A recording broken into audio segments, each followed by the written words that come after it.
नमस्कार दोस्तों, मैं शेख इमरान अहमद आपका हिंदी ज्ञान में स्वागत करता हूं। दोस्तों, आज का विषय है संज्ञा। यह हिंदी व्याकरण के एक विषय है। तो चलिए दोस्तों, हम इस विषय को शुरू करते हैं। विषय का नाम है संज्ञा। परिभाषा: किसी व्यक्ति, वस्तु, स्थान, द्रव्य, समूह आदि नाम को बोध कराने वाले शब्द को संज्ञा कहते हैं। तो दोस्तों, संज्ञा क्या है? किसी व्यक्ति हो जाए, वस्तु, स्थान, द्रव्य आदि नाम को बोध करते हैं, उसे संज्ञा कहते हैं। वस्तु के द्वारा हो जाए, व्यक्तियों के द्वारा, समूह के द्वारा आदि नामों के द्वारा हम पहचान सकते हैं ये कौन सी संज्ञा है। देखिए दोस्तों, संज्ञा के कितने भेद है? संज्ञा के 5 भेद है। व्यक्तिवाचक संज्ञा, जातिवाचक संज्ञा, भाववाचक संज्ञा, भाववाचक संज्ञा, समूहवाचक संज्ञा और द्रव्यवाचक संज्ञा। तो संज्ञा कितने प्रकार है दोस्तों? 5 भागों में बांटा गया संज्ञा को। व्यक्तिवाचक संज्ञा, जातिवाचक संज्ञा, भाववाचक संज्ञा, समूहवाचक संज्ञा और द्रव्यवाचक संज्ञा। सर्वप्रथम अभी देखेंगे दोस्तों, व्यक्तिवाचक संज्ञा क्या है। जिस शब्द से किसी एक वस्तु या व्यक्ति का बोध हो उसे व्यक्तिवाचक संज्ञा कहते हैं। जिस शब्द से कोई व्यक्तियों या कोई वस्तु का नाम का बोध हो उसे हम व्यक्तिवाचक संज्ञा कहेंगे। दोस्तों, इसके उदाहरण देखते हैं दोस्तों। उदाहरण स्वरूप राम, गांधी जी, गंगा, काशी इत्यादि। व्यक्तिवाचक संज्ञा में राम, गांधी जी, गंगा, काशी ये आदि क्या है दोस्तों? व्यक्तिवाचक संज्ञा।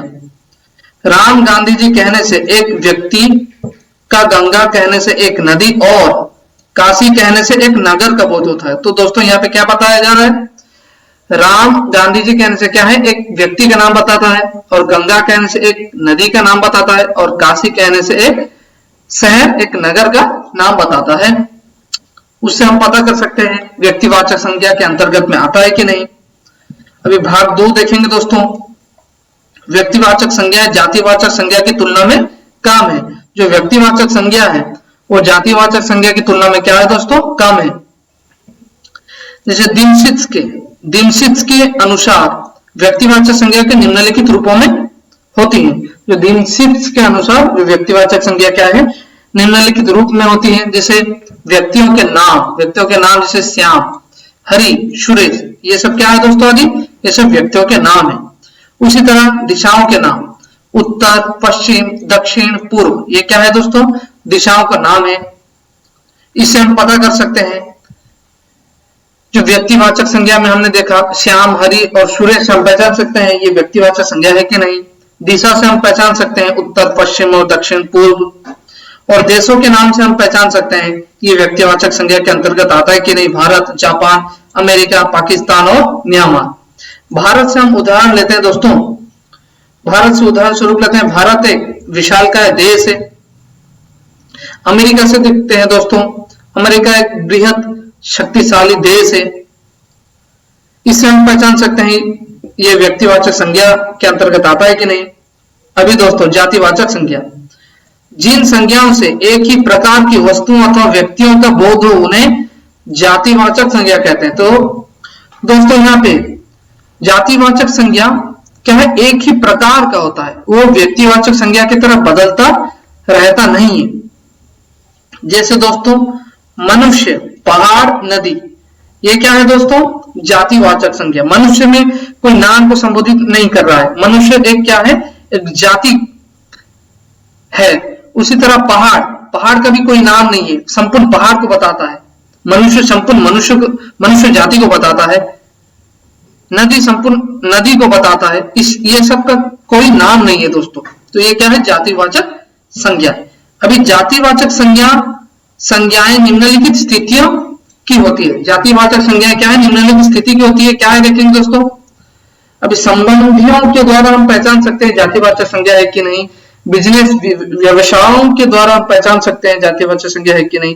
और काम के द्वारा हम पहचान सकते हैं ये जातिवाचक संज्ञा है कि नहीं। जैसे सर्वप्रथम दोस्तों, बहन, मंत्री, जुलाहा, प्रोफेसर, ठग, ये सब क्या है दोस्तों? जातिवाचक संज्ञा। रिश्तों से हम कैसे पहचान, जैसे बहन, बहन को हम रिश्तों से पहचान सकते हैं। बहन मतलब कोई बहन का नाम नहीं, संपूर्ण जाति को संबोधित कर रहा है। मंत्री, संपूर्ण मंत्री को संबोधित कर रहा है, कोई मंत्री का नाम नहीं है दोस्तों। जुलाहा, जुलाहा मतलब जाति, संपूर्ण जाति को संबोधित कर रहा है। प्रोफेसर, ठग, ये सब आदि क्या है, संपूर्ण जाति को बताते हैं। अभी दोस्तों भाववाचक संज्ञा, भाववाचक संज्ञा क्या है, जिस संज्ञा से शब्द से व्यक्ति या वस्तु के गुण या धर्म, दशा अथवा व्यापार का बोध होता है, उसे भाववाचक संज्ञा कहते हैं। भाववाचक संज्ञा क्या है दोस्तों, भाववाचक संज्ञा है दोस्तों जो अंदर से इमोशन पैदा होता है हमारा, हंसना, रोना, सुख, दुख, यह क्या है, भाववाचक संज्ञा।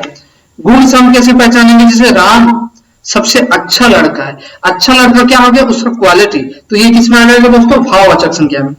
राम तुरंत हंसने लगा, ये क्या है, हंसने लगा क्या है दोस्तों, ये भाववाचक संज्ञा है।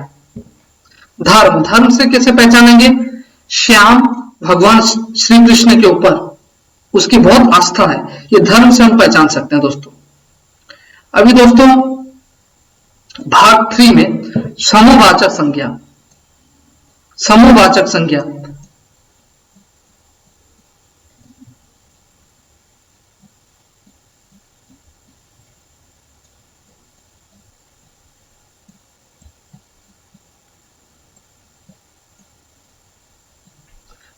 भाग 3 में क्या है दोस्तों, समूहवाचक संज्ञा। समूहवाचक संज्ञा को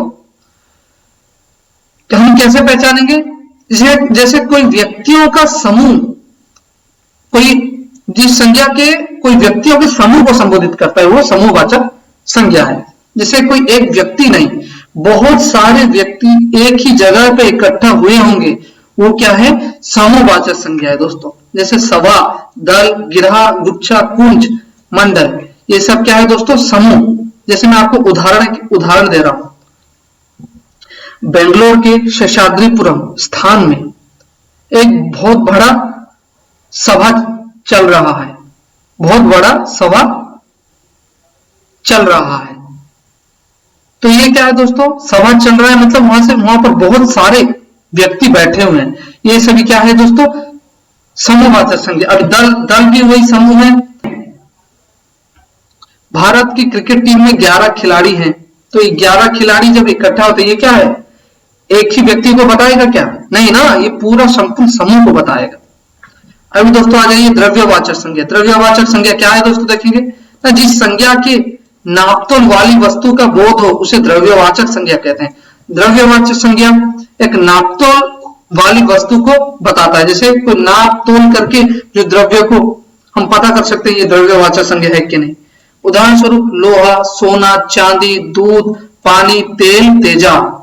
लोहा से हम कैसे पहचानेंगे दोस्तों, जैसे कबाड़ी वाला लोहा वगैरह लेने आता है, तो हम क्या करते हैं, हमारे कुछ जो लोहा होता है वो लोहा खराब होता है, वो लोहा को हम क्या करते हैं, उसे बेचते हैं, तो वो लोहा को क्या होता है, नापतोल करके लेता है, और जितना भी किलो लोहा होगा, 2 किलो 3 किलो, उसके हिसाब से हमें पैसे देता है, वो क्या हो गया दोस्तों, द्रव्यवाचक संज्ञा। सोना में भी क्या है, जैसे हम कोई ज्वेलरी शॉप को जाते हैं दोस्तों, ज्वेलरी शॉप को जाते हैं, ज्वेलरी शॉप में हम जाकर बोलते हैं हमें इतना सोना चाहिए, इतना ग्राम सोना चाहिए, तो वो क्या करता है, दुकानदार हमें सोना को काउंट करके देता है। उसी तरह भी दोस्तों दूध, दूध में क्या है, जैसे 1 गिलास दूध, 2 गिलास दूध, ये क्या है, काउंट किया जाता है, नापतोल किया जाता है। पानी भी क्या है, 1 गिलास पानी, 2 गिलास पानी, तो ये सब क्या है, काउंट के रूप में दर्शाता है। तो इससे हम पता कर सकते हैं द्रव्यवाचक संज्ञा है कि नहीं। अभी दोस्तों आशा करता हूं आपको संज्ञा विषय को समझ में आई होगी। यदि संज्ञा, हिंदी व्याकरण संज्ञा को आपको अच्छी तरीके से समझ में आई होगी तो आप हमारा चैनल हिंदी ज्ञान को लाइक, शेयर, सब्सक्राइब कर दीजिए, ताकि आगे आने वाली वीडियो में कंटिन्यू लाता रहूं और हम रोज कुछ सीखते रहें और जीवन में आगे बढ़ते रहें। तो दोस्तों मैं आज का विषय यहाँ पे समाप्त करता हूं। जय हिंद, जय भारत, वंदे मातरम, जय हिंद।